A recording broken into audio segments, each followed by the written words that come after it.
dekade terakhir, peta Eropa telah berubah secara signifikan.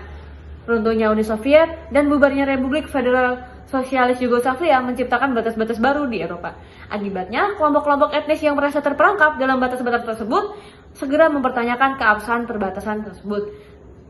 Kaitannya dengan pengakuan negara adalah bahwa untuk menikmati kedaulatan penuh sebagai negara, terutama untuk menjalin hubungan diplomatik dengan negara lain, entitas teritorial harus diakui sebagai negara.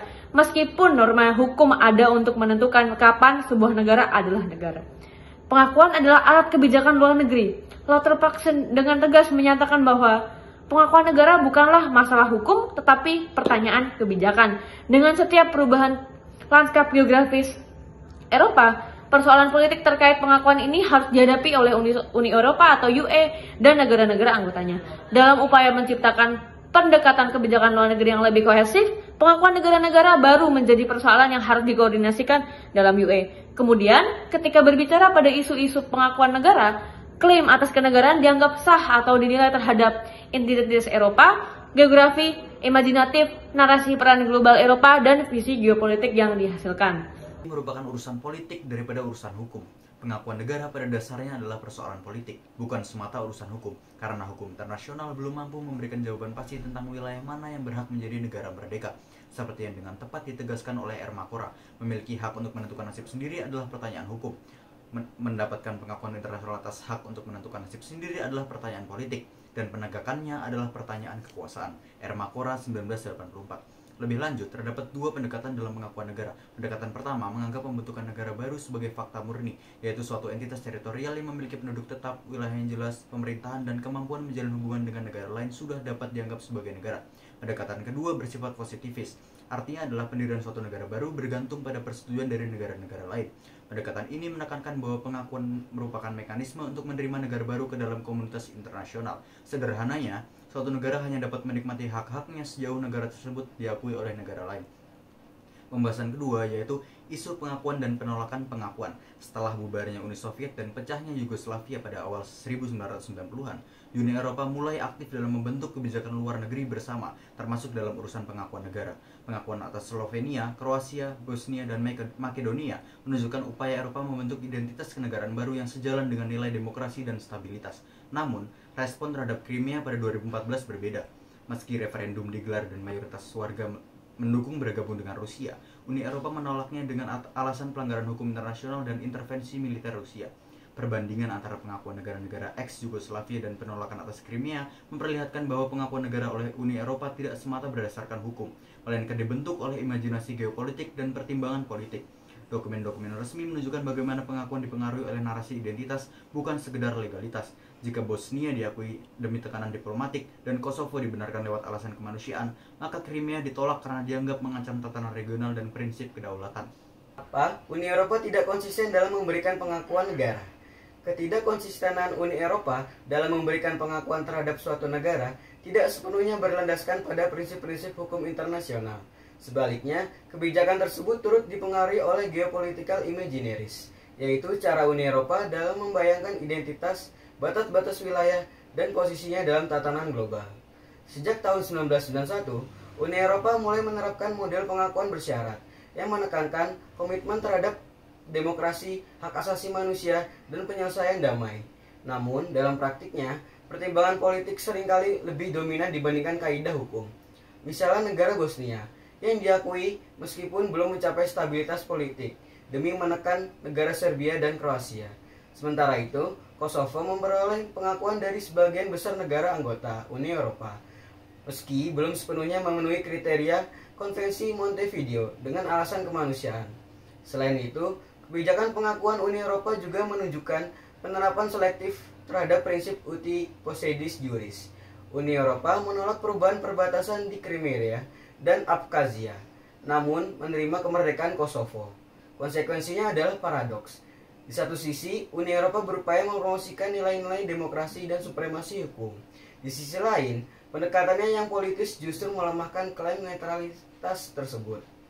Kasus Kosovo menjadi contoh yang paling mencolok dari ambiguitas ini.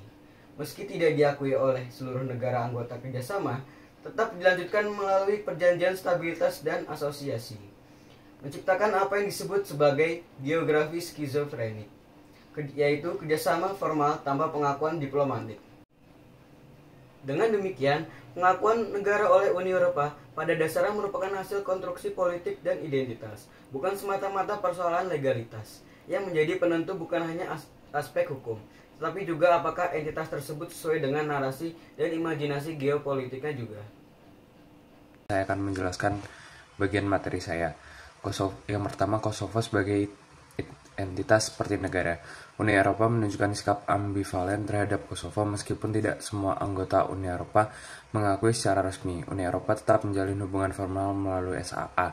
Ini mencerminkan pendekatan pragmatis berbasis nilai dan hukum, meskipun tanpa pengakuan eksplisit. Yang kedua ada Uni Eropa versus Rusia, hegemoni normatif versus despotik. Uni Eropa digambarkan sebagai hegemon normatif yang mengandalkan hukum dan nilai, sedangkan Rusia sebagai hegemon despotik yang menggunakan kekuatan dan loyalitas. Pertarungan pengaruh ini tercermin dalam respon berbeda terhadap Kosovo dan Crimea. Kemudian yang ketiga ada ketegangan antara politik dan hukum. Pengakuan oleh Uni Eropa tampak idealis secara hukum, namun pada kenyataannya selektif dan strategis, bergantung pada kesesuaian entitas dengan nilai-nilai Eropa. Ini menyoroti peran politik dalam praktik hukum internasional. Yang keempat ada kritik terhadap standar ganda. Rusia menuduh Uni Eropa menerapkan standar ganda dan justru menciptakan ketidakstabilan regional, meskipun Uni Eropa mengklaim mendorong stabilitas melalui demokrasi dan nilai. Kesimpulannya, pengakuan negara oleh Uni Eropa tetap ambigu, berada di antara idealisme hukum dan kepentingan politik. Pengakuan mencerminkan bagaimana Uni Eropa ingin membentuk dunia sesuai dengan identitas nilai-nilai Eropa. Pada awal tahun 1990-an, Eropa mengalami gejolak yang besar, seperti runtuhnya tembok Berlin, lalu disusul Eropa Timur yang komunismenya semakin tumbang, dan Uni Soviet yang berangsur-angsur mengalami kehancuran. Maka negara-negara baru ini mendeklarasikan kemerdekaannya karena merupakan bentuk protes terhadap sistem tatanan lama. Lalu pada tahun 1991, Slovenia dan Kroasia mendeklarasikan kemerdekaannya. Tetapi Uni Eropa ini pada awalnya itu nggak mengakui kemerdekaan negara Slovenia dan Kroasia, tetapi pada akhirnya Jerman ini mengakui kemerdekaan Slovenia dan Kroasia. Disusul negara Makedonia yang mengakui kemerdekaan Slovenia dan Kroasia. Nah, tetapi Makedonia ini memiliki masalah dengan Yunani terkait keberatan Yunani dengan nama negara Makedonia. Nah, maka dari itu, lompat pada tahun 2008, Kosovo mendeklarasikan kemerdekaannya. Nah, kemerdekaan Kosovo itu sendiri sudah disahkan oleh Mahkamah Internasional. Tetapi nih, Spanyol dan Yunani itu nggak mengakui kemerdekaan Kosovo. Lalu, lompat lagi pada tahun 2014. Pada saat itu, Crimea menggabungkan dirinya dengan Rusia karena sudah dikudeta oleh Ukraina. Nah, karena masalah Balkan, terus masalah Crimea ini merupakan bentuk proses yang kompleks mengenai pengakuan negara yang memiliki hubungan dengan hukum internasional, politik, dan kekuatan militer. Sip.